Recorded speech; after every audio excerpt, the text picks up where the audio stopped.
Trafalgar, por Benito Pérez Galdós, número 10. Al amanecer del día 20, el viento soplaba con mucha fuerza, y por esta causa los navíos estaban muy distantes unos de otros. Mas habiéndose calmado el viento poco después del mediodía, el buque almirante hizo señales de que se formasen las 5 columnas, vanguardia, centro, retaguardia, y los 2 cuerpos que componían la reserva. Yo me deleitaba viendo cómo acudían dócilmente a la formación aquellas moles, y aunque a causa de la diversidad de sus condiciones marineras las maniobras no eran muy rápidas y las líneas formadas poco perfectas, siempre causaba admiración contemplar aquel ejército. El viento soplaba del suroeste, según dijo Marcial, que lo había profetizado desde por la mañana, y la escuadra, recibiéndole por estribor, marchó en dirección del estrecho. Por la noche se vieron algunas luces, y al amanecer del 21 vimos 27 navíos por Barlovento, entre los cuales Marcial designó 7 de 3 puentes. A eso de las 8, los 33 barcos de la flota enemiga estaban a la vista formados en 2 columnas. Nuestra escuadra formaba una larguísima línea, y según las apariencias, las 2 columnas de Nelson, dispuestas en forma de cuña, avanzaban como si quisieran cortar nuestra línea por el centro y retaguardia. Tal era la situación de ambos contendientes cuando el bucentauro hizo señal de virar en redondo.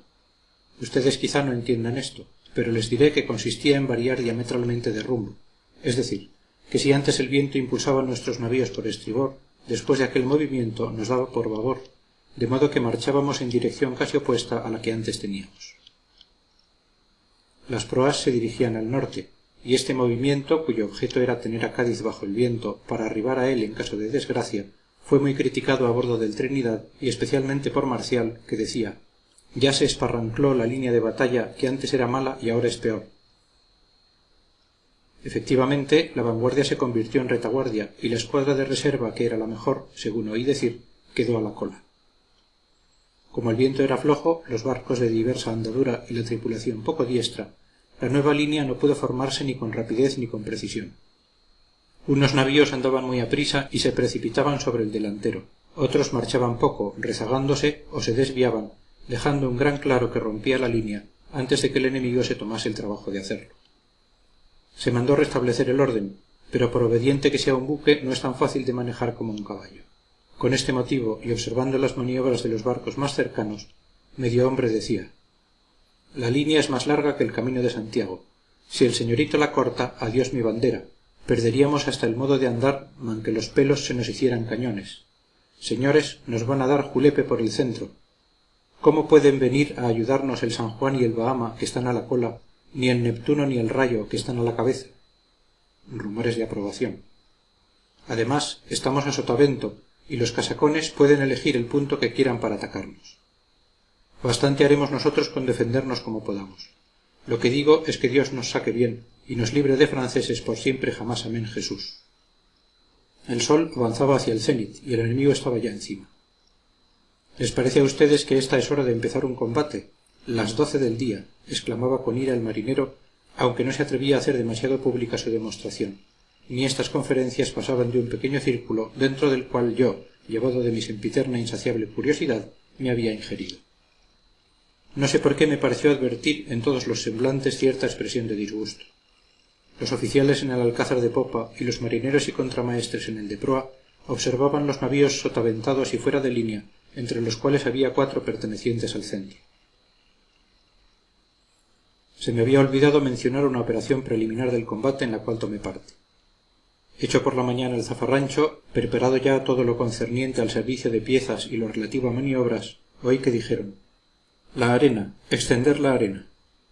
Marcial me tiró de la oreja y llevándome a una escotilla me hizo colocar en línea con algunos marinerillos de leva, grumetes y gente de poco más o menos.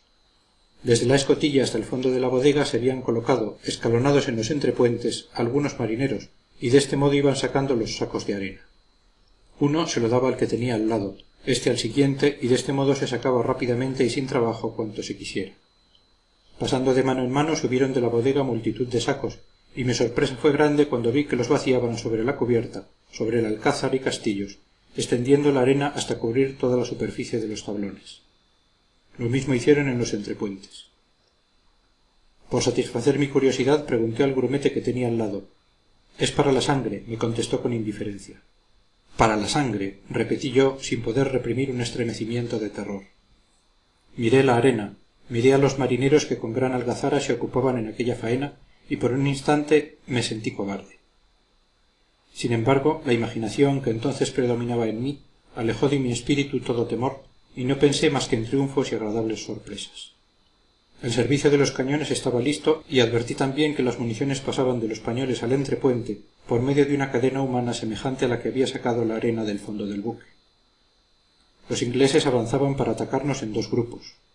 Uno se dirigía hacia nosotros y traía en su cabeza, o en el vértice de la cuña, un gran navío con insignia de almirante. Después supe que era el Victory y que lo mandaba Nelson.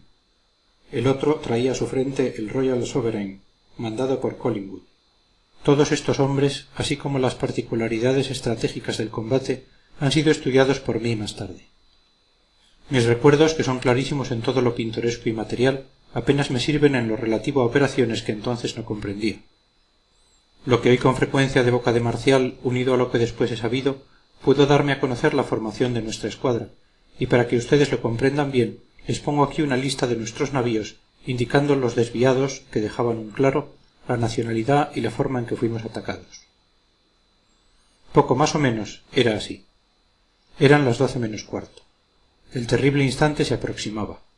La ansiedad era general, y no digo esto juzgando por lo que pasaba en mi espíritu, pues atento a los movimientos del navío en que se decía estaba Nelson, no pude por un buen rato darme cuenta de lo que pasaba a mi alrededor. De repente nuestro comandante dio una orden terrible. La repitieron los contramaestres. Los marineros corrieron hacia los cabos, chillaron los motones, trapearon las gavias. ¡En facha, en facha!, exclamó Marcial, lanzando con energía un juramento. Ese condenado se nos quiere meter por la popa. A punto comprendí que se había mandado detener la marcha del Trinidad para estrecharle contra el Bucentauro que venía detrás, porque el Victory parecía venir dispuesto a cortar la línea por entre los dos navíos. Al ver la maniobra de nuestro buque, pude observar que gran parte de la tripulación no tenía toda aquella desenvoltura propia de los marineros, familiarizados como Marcial con la guerra y con la tempestad. Entre los soldados vi algunos que sentían el malestar del mareo y se agarraban a los obenques para no caer.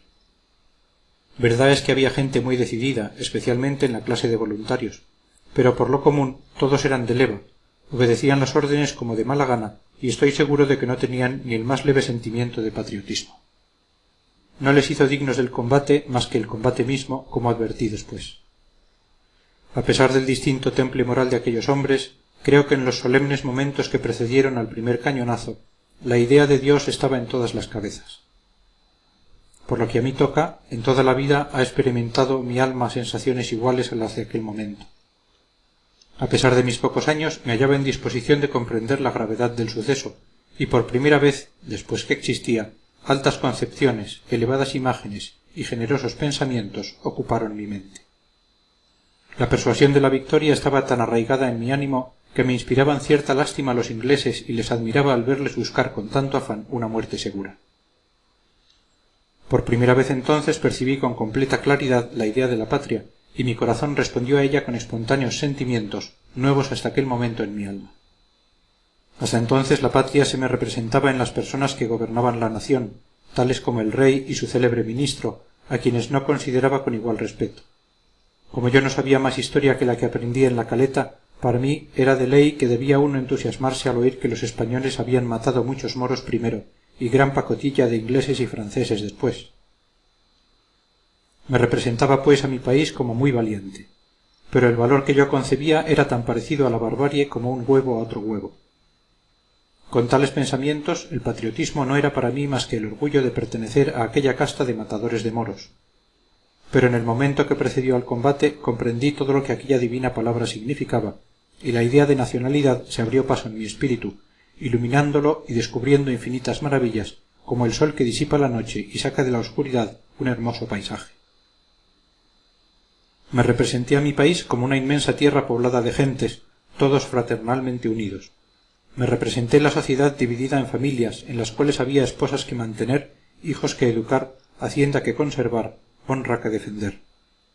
Me hice cargo de un pacto establecido entre ambos seres para ayudarse y sostenerse contra un ataque de fuera, y comprendí que por todos habían sido hechos aquellos barcos para defender la patria, es decir, el terreno en que ponían sus plantas, el surco regado con su sudor, la casa donde vivían sus ancianos padres, el huerto donde jugaban sus hijos, la colonia descubierta y conquistada por sus ascendientes, el puerto donde amarraban su embarcación fatigada del largo viaje, el almacén donde depositaban sus riquezas, la iglesia, sarcófago de sus mayores, habitáculo de sus santos y arca de sus creencias, la plaza, recinto de sus alegres pasatiempos, el hogar doméstico cuyos antiguos muebles, transmitidos de generación en generación, parecen el símbolo de la perpetuidad de las naciones, la cocina, en cuyas paredes ahumadas parece que no se extingue nunca el eco de los cuentos con el que las abuelas amansan la travesura e inquietud de los nietos, la calle, donde se ven desfilar caras amigas, el campo, el mar, el cielo, todo cuanto desde el nacer se asocia a nuestra existencia, desde el pesebre de un animal querido hasta el trono de reyes patriarcales, todos los objetos en que vive prolongándose nuestra alma como si el propio cuerpo no le bastara. Yo creía también que las cuestiones que España tenía con Francia o con Inglaterra eran siempre porque alguna de estas naciones quería quitarnos algo, en lo cual no iba del todo descaminado.